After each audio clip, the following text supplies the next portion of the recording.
केंद्रीय मंत्री अर्जुन राम मेघवाल कल पहुंचेंगे पुंछ। जनसभा में गिनाएंगे केंद्र सरकार की उपलब्धियां। दौरे को लेकर पुंछ में किए व्यापक बंदोबस्त।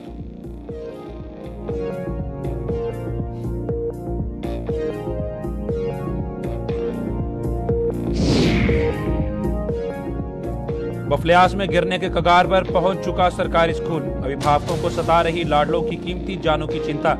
जर्जर इमारत कभी भी बन सकती है किसी बड़े हादसे का सबब।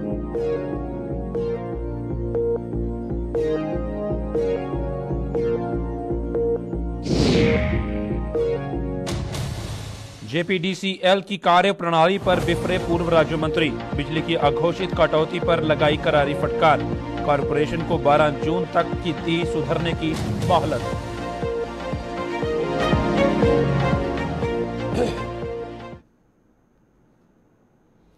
नमस्कार, जम्मू कश्मीर की खास खबरें देख रहे हैं आप सब। मैं हूं आपके साथ साहिल केरनी। चलिए शुरुआत करते हैं खबरों की। केंद्रीय मंत्री अर्जुन राम मेघवाल के पुंछ दौरे को लेकर जिला प्रशासन के साथ साथ भारतीय जनता पार्टी की पुंछ इकाई ने भी कमर कस ली है।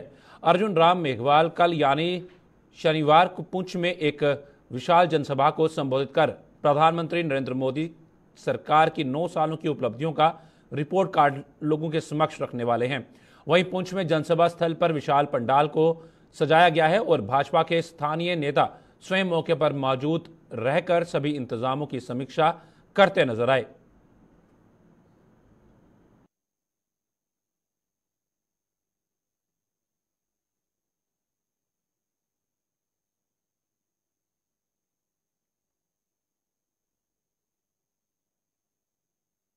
जिसमें हमारे केंद्रीय मंत्री अर्जुन राम मेघवाल जी यहाँ पर आएंगे, जिसमें हमने इतना बड़ा पंडाल बनाकर 10,000 से ज़्यादा हमने चेयर्स यहाँ पर लगाई है।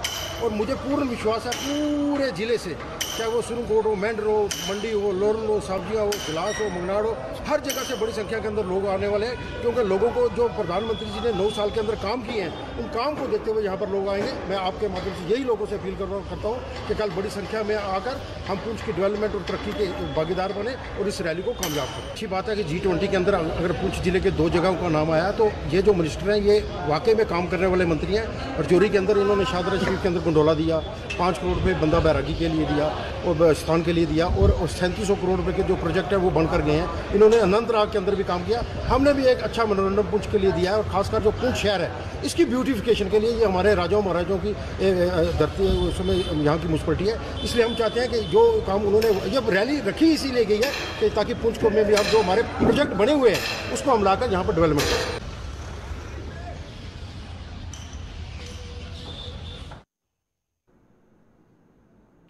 स्वर्णकोट के दूरदराज के इलाकों में सरकारी स्कूलों की खस्ता हालत, वहां पढ़ने वाले बच्चों के लिए खतराए जान साबित हो रही है। बफलियास के कुमरान सांगला मोहल्ले में स्थित गवर्नमेंट प्राइमरी स्कूल गिरने के कगार पर है और बच्चों के अभिभावकों को अपने लाडलों को खोने का डर सता रहा है। शिक्षा विभाग स्कूल के प्रति क्यों आंखें मूंदे हुए है?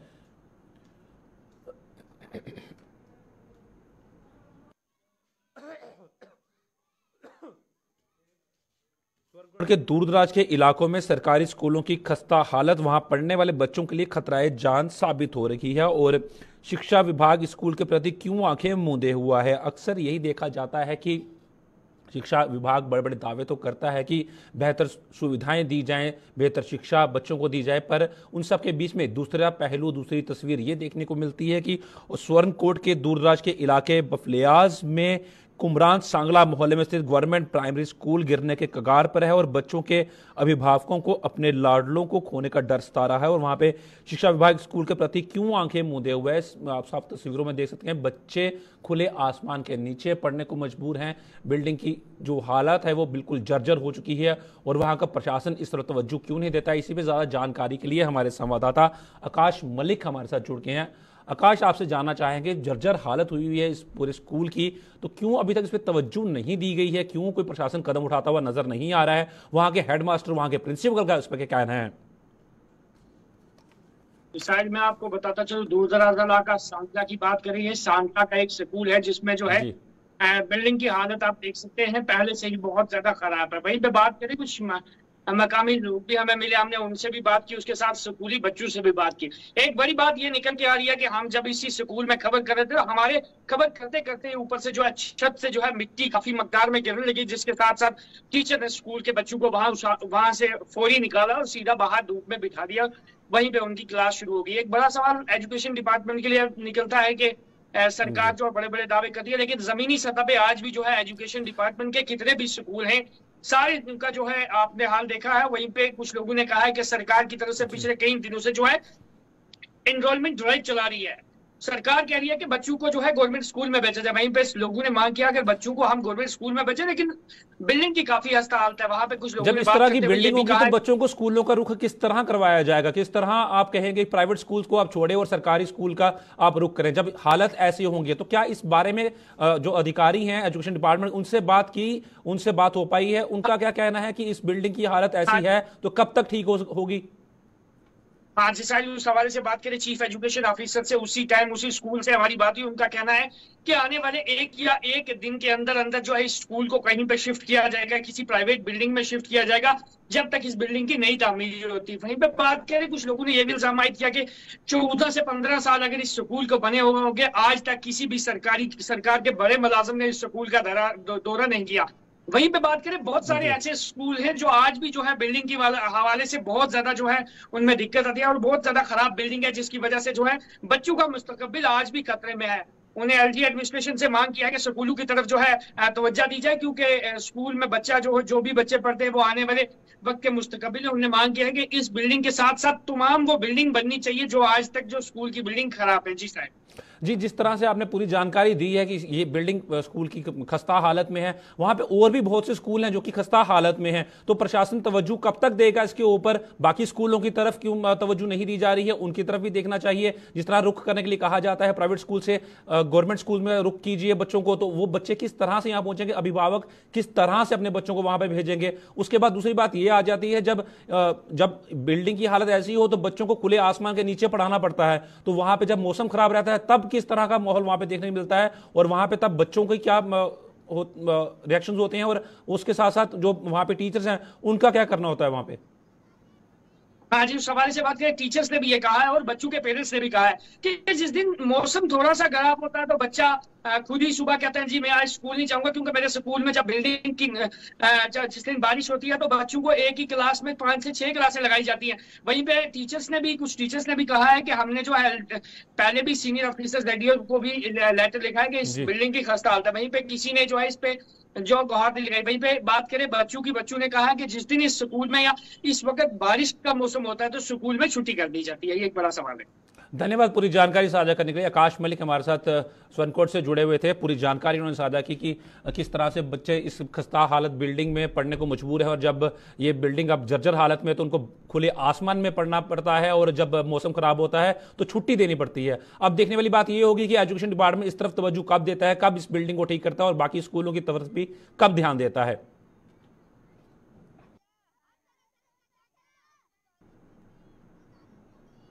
उधमपुर में बिजली की अघोषित बिजली कटौती को लेकर पूर्व राज्य मंत्री पवन कुमार गुप्ता ने सरकार पर निशाना साधा है। पूर्व विधायक ने चेतावनी दी है कि 12 जून तक बिजली की सप्लाई सुचारू रूप से शुरू नहीं की गई तो लोग उग्र रूप से प्रदर्शन करने पर मजबूर हो जाएंगे। उधमपुर में आज एक प्रेस कॉन्फ्रेंस के दौरान उन्होंने आरोप लगाया कि जेपीडीसीएल जम्मू में ईस्ट इंडिया कंपनी की तर्ज पर काम कर रही है। एक इलाके में बिजली की सप्लाई सुचारू रूप से की जाती है, जबकि दूसरे इलाके को बिजली कटौती सहनी पड़ती है। जब इनसे पूछा गया कि भाई ये कटेलमेंट सिलेक्टेड इलाके में क्यों है, ये तो एक ईस्ट इंडिया कंपनी की तरह जहां पर ये बिजली डिपार्टमेंट काम कर रहा है। कुछ एरिया के अंदर में कटेलमेंट करो, कुछ एरिया के अंदर में कटेलमेंट मत करो।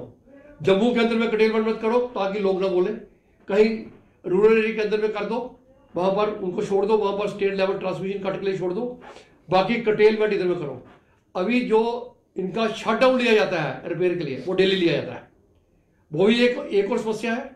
और ये कटेलमेंट के विरोध में आज पानी सिर से ऊपर लांग चुका है। मैं सरकार को वार्निंग देता हूं, अगर ये सरकार बिजली के कटेलमेंट को ठीक नहीं करेगी, 12 तारीख के लिए मैं रैली तक बिजी हूं, उसके बाद में सड़कों में आएंगे और इस सरकार को बताएंगे कि यह कटेलमेंट कैसे करती है। कठुआ के वार्ड नंबर 6 और 7 में बिजली और पानी की अनियमित सप्लाई के विरोध में लोगों का गुस्सा 7वें आसमान पर जा पहुंचा है। इन दोनों वार्डों के लोगों ने आज धरना प्रदर्शन कर प्रशासन को खूब खरी खोटी सुनाई। लोगों के मुताबिक गर्मी के इस मौसम में बिजली और पानी की अनियमित सप्लाई उनके लिए जी का जंजाल साबित हो रही है। उन्होंने चेतावनी दी कि इन दोनों व्यवस्थाओं में अगर सुधार न किया गया तो वो उग्र प्रदर्शन करने पर मजबूर हो जाएंगे। बिजली पानी दे ना सके जो वो सरकार में कमी है, बिजली पानी दे ना सके जो वो सरकार में कमी है, पीएचई डिपार्टमेंट मुर्दाबाद। आप देखते आए हो कि चंद महीनों से लोगों के जो हमारा, खासकर मैं वार्डों की बात करूं, 21 वार्ड में आप देखते हो तीसरे दिन, चौथे दिन और 7वें दिन पानी आता है। तो मैं पूछना चाहता हूं आपके माध्यम से एडमिनिस्ट्रेशन से, जो बड़े बड़े दावे और ये सरकार और ये यूटी एडमिनिस्ट्रेशन करती है कि हम लोगों को हर घर पानी और हर घर नल दे रहे हैं, कहाँ है वो सुविधा? सिर्फ कागजों तक वो जीता है, ग्राउंड रियलिटी में वो कुछ भी ऐसा कुछ नहीं है। और खासकर पीडीडी की बात करूं, बिजली विभाग देख लीजिए आप, लोगों को ऑफिसों पर जो कहते हैं, जो दिन का टाइम होता है, सुबह 8 घंटे बिजली का कट है और 5 घंटे मात्र बिजली लोगों को मिल रही है। क्या उसमें लोग अपना रोजगार करेंगे? एक तब तो सरकार शक्ति की विभाग बात करें तो देखो लोग वंचित हैं पानियों से। अगर ये ही दो हमारी मूलभूत सुविधा है जिसपे सरकार कहती है कि आपको पानी और आपको घर में बिजली मिलेगी, उस सुविधा से भी हम लोग वंचित हैं। तो मैं आपके माध्यम से एडमिनिस्ट्रेशन से दरख्वास्त करता हूँ कि इसकी तरफ ध्यान दीजिए, नहीं तो इससे बड़ा उग्र प्रदर्शन होगा। जय हिंद। पशु तस्करी पर लगातार नकेल कस रही पुंछ पुलिस को एक और बड़ी सफलता हाथ लगी है। जिले के स्वर्णकोट इलाके में बहराम गाला नाके पर पुलिस ने एक गाड़ी से 8 मवेशी बरामद कर तस्कर को गिरफ्तार कर लिया। इस खबर पर और जानकारी के लिए हमारे संवाददाता स्वर्णकोट से आकाश मलिक जुड़ेंगे।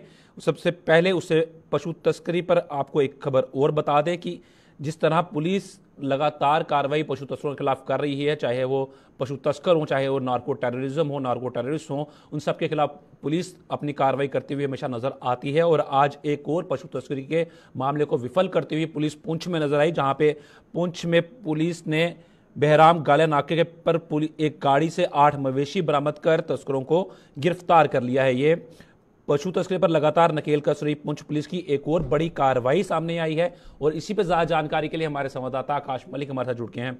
आकाश, जिस तरह पुलिस ने एक और पशु तस्करी के मामले को विफल किया है, तो ये कितनी बड़ी कामयाबी है और इन तस्करों की क्या पहचान हो पाई है? ये कहाँ के थे और ये गाड़ी कहाँ से कहाँ जा रही थी? इसराइल में आपको बताता चलूं, ये जो है मुगल शाहरा के मकाम पे, जो है बहराम गला के मकाम पे जो है पशु तस्करी वाले उनको जो है कल ही जो आज शाम को ही जो है एक गाड़ी को जो है पकड़ा गया, जिस गाड़ी का नंबर JK 485 485 है। और इसमें से एक आदमी जिनका नाम खालिद महमूद साहब नजीर अहमद और आरो बैरोड थाना मंडी का ये रहने वाला है, इसको वहीं से जो है इस पशु तस्करी जो थे इनको पकड़ के जो है किया है। और उस हवाले से बात करूं, यहाँ जो है मुगल शहरा पे जब से जो है नए SSP पुंछ ने ज्वाइन किया, उसके बाद जो है जब भी कोई है बड़े पैमाने पे जो है ये पकड़े जाते हैं और किसी को भी जो है वहां पे गोइंग स्मगलिंग नहीं कर दी जाती। जी, ये जो पशु तस्कर पकड़े गए हैं कहाँ के रहने वाले हैं, इनके बारे में कोई जानकारी मिल पाई है? ये ट्रक किसके नाम पे था? ये कहाँ पर लेके जा रहे थे 8 मवेशियों को? हाजी साहब, ये बैरोड थाना मंडी का इलाका है, वहां से आए थे और ये इन्होंने जो है श्रीनगर जाना था। वहीं पे बहरामगला चौकी पे जो चौकी अफसर बहरामगला ने एक नाका स्टैब्लिश किया था, जिनकी ओवरऑल सुपरविजन SSP पुंछ कर रहे थे। वहीं पे जो है इनने वहां से लेके तो इनको जो है इनके खिलाफ कानूनी कार्रवाई करके जो आगे की कार्रवाई शुरू है। जी, धन्यवाद पूरी जानकारी साझा करने के लिए। हमारे साथ आकाश मलिक स्वर्णकोट से जुड़े हुए थे। ये जहां पे पशु तस्करी के एक और मामले को पुलिस ने विफल कर दिया है पूरे तरीके से।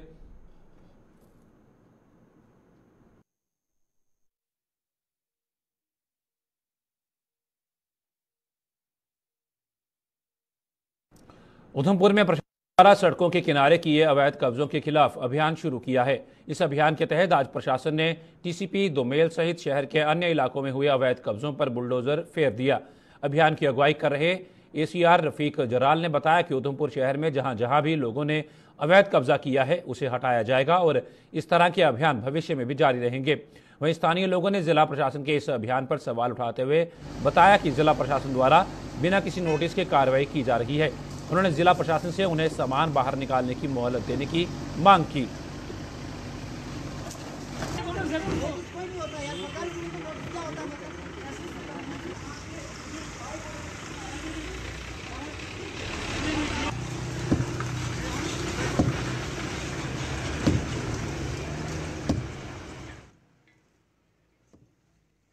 रोड की एक्सटेंशन है, जो हमारा पुराना हाईवे है, इसके साथ जिन जिन लोगों ने एक्सटेंशन किया उसी को तोड़ रहे हैं। अभी हम किसी बड़े घर को यहाँ नहीं छेड़ रहे हैं। जो एक्सटेंशन है ताकि रोड खुला हो जाए। हमारे एक्सीडेंट हो रहे हैं आए दिन, सड़क पे लोग चल रहे हैं, गाड़ियाँ भी चल रही हैं। एक फुटपाथ बन जाए ताकि लोग जो हैं वो पगडंडी पे चलें, फुटपाथ पे चलें और गाड़ियाँ सड़क पे चलें। इस वजह से हमने जो एक्सटेंशन की थी उसी को हम खुला करने के लिए ये ड्राइव चलाई गई है। की तरफ से एहतियात जताया जा रहा है कि पहले जो है इनको कोई डॉक्यूमेंट नहीं दिए गए हैं, क्या इस तरह का? डॉक्यूमेंट तब होता है अगर सरकारी ज़मीन पे जब इन्होंने बनाया तब किसी को नहीं पूछा। ये सरकारी ज़मीन पे ये रोड की जगह है, 50 फुट तक इन्होंने आगे निकाले हैं, मतलब एक्सटेंशन किया है। तो हम फिलहाल 10 फुट की फुटपाथ जो है बनाना चाहते हैं, सरकार बनाना चाहती है। डिस्ट्रिक्ट एडमिनिस्ट्रेशन का ये मानना है कि जितने भी एक्सटेंशन हैं उसको निकाल दें, पूरे शहर में ये ड्राइव चलाई जाएगी। ताकि यहाँ आप देखते हैं उधमपुर में कितनी कंजेशन है, गाड़ियों की चलने का रास्ता नहीं है, लोगों के चलने का रास्ता नहीं, इसलिए ये जो ड्राइव चलाई जा रही है। गुजारिश है कि हमें टाइम दिया जाए ताकि अपना सामान जो है इसको हम निकाल सकें, क्योंकि ये सारे शेड्यूल कास्ट बस्ती है, शेड्यूल कास्ट बस्ती के साथ नाजायज़ हो रहा है। तो इसलिए हम एडमिनिस्ट्रेशन से रिक्वेस्ट करते हैं कि भाई आप ठीक है, रोड आपको खुला करना है, आप करिए, मगर कम से कम कोई नोटिस तो देना चाहिए, लोगों को पहले एडवांस बताना चाहिए। किसी को कोई पता नहीं कि भाई क्या हो रहा है क्या नहीं हो रहा है। तो इसलिए हमारी यही गुजारिश है कि भाई हमें थोड़ा टाइम दो ताकि हम अपना इंतजाम।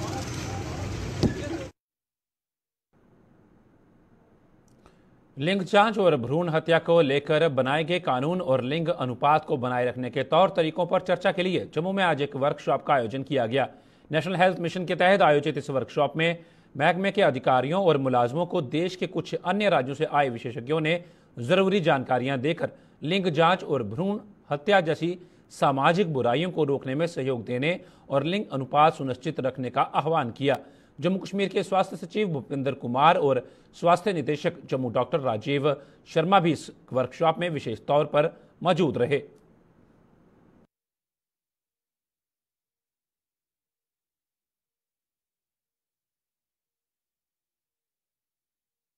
प्रीनेटल डायग्नोस्टिक्स, जिसमें सेक्स सेलेक्टिव डिटर्मिनेशन की जाती है फीटस की। उसके बाद हमें पता है कि कई एक प्रॉब्लम रही है समाज में फीटिसाइड की, जो भ्रूण हत्या कहते हैं, उसी पे ये एक वर्कशॉप ऑर्गेनाइज की गई है, जिसमें हमारे जितने प्रैक्टिशनर्स हैं उनकी कैपेसिटी बिल्डिंग की जा रही है। हमारे पास एक्सपर्ट्स आज जुड़े हैं जो दिल्ली से आए हैं, हरियाणा से आए हैं, और जो PCPNDT एक्ट है उसकी बहुत सारी जो प्रोविजंस हैं उनको किस तरीके से इम्प्लीमेंट किया जाए उस पर चर्चा हो रही है।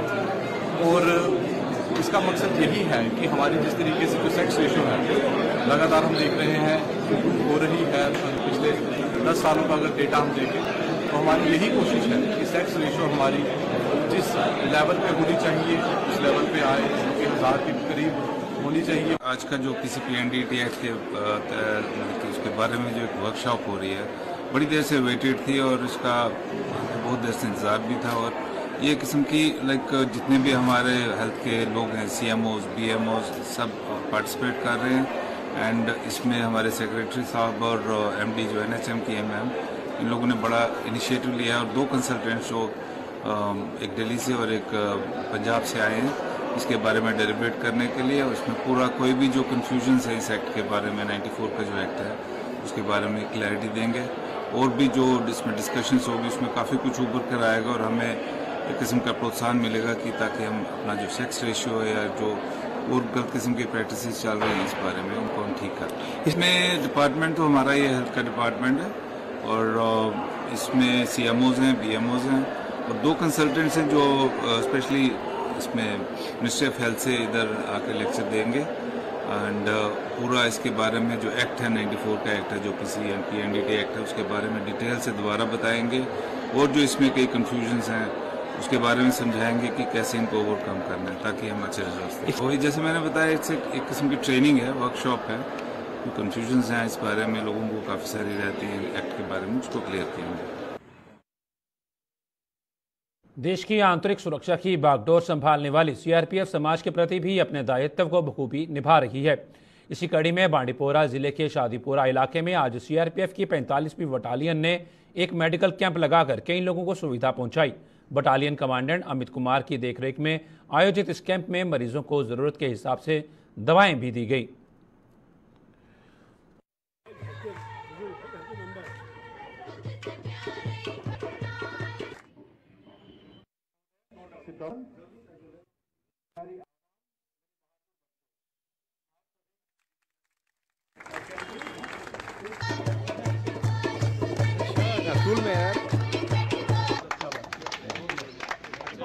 जो है वो पूरा करेगा और यहाँ के आवाम को इससे जरूर प्रस्तुति देगा कि जहाँ पर लास्ट टाइम हम जिस इलाकों में हम कवर नहीं कर पाए थे, इस बार हमने उन सभी इलाकों में हम जगह जगह पे मेडिकल कैंप्स लगा रहे हैं। और जैसा कि आप देख रहे हैं कि हमको यहाँ के लोकल लोगों का बहुत ज़्यादा सपोर्ट रहता है और मुझे खुशी है कि जिस मेडिकल कैंप का जो पर्पज़ है वो अपना पर्पज़ ये पूरा कर रहा है।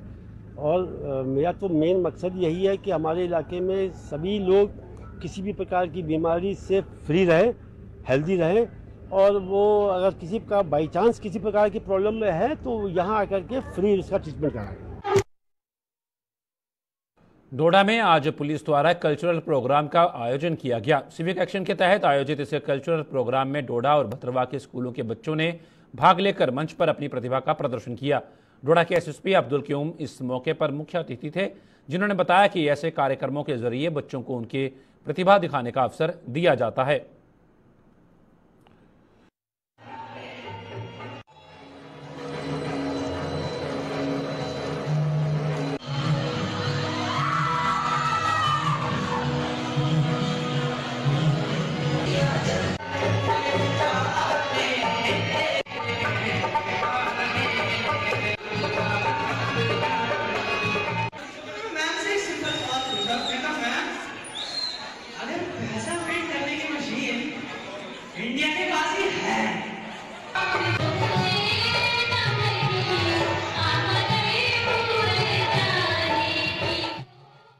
सिविक एक्शन प्रोग्राम के तहत यहाँ कल्चर प्रोग्राम किया गया है, जिसमें डोडा के स्कूलों और भद्रवा के स्कूलों ने पार्टिसिपेट किया है, जिसकी पार्टिसिपेशन बड़ी अच्छी रही। लोगों ने अच्छी तैयारी की थी। बच्चों ने यहाँ परफॉर्म किया स्टेज पे। उन्होंने ग्रुप डांस भी किए, ग्रुप सॉन्ग किए, solo dance, single dance, solo songs भी किए उन्होंने, और बड़े अच्छी तरह से उन्होंने तैयारी की थी। तैयारी करने के बाद आज यहाँ परफॉर्म किया है। आपको जैसे पता है, हम सिविक एक्शन प्रोग्राम के तहत डिस्ट्रिक्ट में बच्चों को परफॉर्म करने का मौका देते हैं, एक प्लेटफॉर्म देते हैं, जिससे हमारे आगे जो कंपटीशन होते हैं सिंगिंग के, छूना है आसमान वगैरह, यूटी लेवल का, जोन लेवल का, उसमें ये पार्टिसिपेट करते हैं।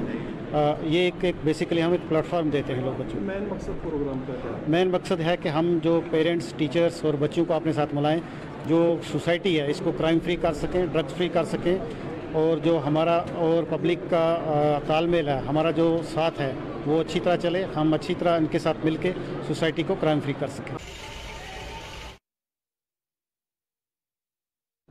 डीडीसी सदस्य शारदा भाऊ की अगुवाई में 5 सरपंचों के एक शिष्टमंडल ने एसडीएम अखनूर अखिल सड़ोत्रा से मुलाकात कर उन्हें कॉमन यूनिवर्सिटी एंट्रेंस टेस्ट के संबंध में ज्ञापन सौंपा। डीडीसी सदस्य और सरपंचों ने बताया कि कॉमन यूनिवर्सिटी एंट्रेंस टेस्ट के लिए बाहरी राज्यों में सेंटर बनने से कई अभिभावकों को दिक्कतों का सामना करना पड़ रहा है।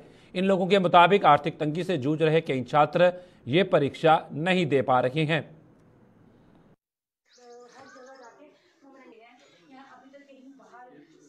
पहले तो अज अस जिन्ने सारे सरपंच अखनूर ब्लाक के सारे सरपंच साढ़े इत्थे किट्ठे होए दे, अस एक मैमोरेंडम दिता एसडीएम के थ्रू गौरमेंट गी मैमोरेंडम दिता कि जेह्ड़ा कॉमन जेह्ड़ा एंट्रेंस एग्जाम रखे दा इन्हें, ये जेह्ड़ा एग्जाम अगर इन्हें करवाना भी है तो इत्थे भी करवाई सकदे, लोकल साढ़े इत्थे भी हो सकदा। इन्हें जि'यां बाहर जे सेंटर बनाए, आउट ऑफ स्टेट जे बनाए, और जेह्ड़ी गरीब जनता साढ़ी बेचारी ओह् कि'यां बाहर जाङन? जेह्ड़े गरीब लोग ने उन्हें बेचारे पढ़ाने वास्ते उं'दे कोल सहूलत नहीं है, तो बाहर जाइयै 10-15 या 20 हज़ार रुपये कि'यां खर्चन? कित्थे मतलब जे रौह्न? उ'नें पता नहीं लग्गा दा कि अमृतसर कुत्थै, जलंधर कुत्थै सेंटर उं'दा बने दा। अस गौरमेंट के साढ़ी अज्ज साढ़ा जेह्ड़ा इत्थै मिलने दा एसडीएम साहब गी मैमोरेंडम ते साढ़ा इ'यै मकसद हा कि इन्हें लोकें दी जेह्ड़े बच्चें दे जेह्ड़े भविष्य कन्नै खिलवाड़ नहीं कीता जाए। अमरनाथ यात्रा के पंजीकरण के लिए काउंटर्स में बढ़ोतरी करने की मांग को लेकर जम्मू में शिवसेना डोगरा फ्रंट ने जम्मू में आज प्रदर्शन किया। प्रदर्शन की अगुवाई कर रहे शिवसेना डोगरा फ्रंट के अध्यक्ष अशोक गुप्ता ने कहा कि यात्रा की रजिस्ट्रेशन के लिए कम काउंटर होने के कारण बाबा बर्फानी के भक्तों को कई घंटों तक कतारों में लगना पड़ता है। अशोक गुप्ता के मुताबिक अगर जम्मू शहर में रजिस्ट्रेशन काउंटर्स की संख्या बढ़ाई जाती है तो बाबा बर्फानी के यात्रियों को राहत मिल सकती है। और बढ़ाओ में तत्कालिक काउंटर। अपील कर रहा हूं सरकार से, श्री अमरनाथ यात्रा के लिए ज्यादा काउंटर खोलने का प्रयास करो, तत्कालिक काउंटर। शहर के अंदर इतना रश बढ़ जाता है, कमी आ जाती है, जितने भी हमारे काउंटर हैं वो भर जाते हैं। जब रास्ता बंद हो जाता है, यात्रा बंद हो जाती है, शहर के अंदर पैर रखने को जगह नहीं मिलती। लेकिन स्वागत करना चाहता हूं माननीय एलजी साहब का और चीफ सेक्रेटरी साहब का, जिन्होंने 4 धाम एक का इनॉग्रेट कर दिया जम्मू के अंदर, चंदनवाड़ी वाला तैयार हो गया, श्रीनगर के अंदर भी इनॉग्रेशन हो गई है। 70 वर्ष के बाद श्री अमरनाथ जी के स्थान के ऊपर पक्का रास्ता बनाया भाई, इसके लिए भी मुबारक है। लेकिन यात्रा 6 लाख से ज्यादा होगी, तत्कालिक काउंटर चाहिए जो मेडिकल सर्टिफिकेट दे पाए, तत्कालिक काउंटर चाहिए जो 4-5 घंटे वहां महाजन हाल के अंदर, रेलवे स्टेशन के अंदर, पहले वहां से महाजन हाल आओ फिर कहीं और जाओ। इस तरह की व्यवस्था की पालना हमको बर्दाश्त नहीं है। जितने स्वयंसेवक चाहिए हम बीच में लगा रहे हैं, जितने और कार्यकर्ता मांगेंगे वो भी लगाएंगे। यात्रा में तत्कालिक काउंटर और बढ़ाओ।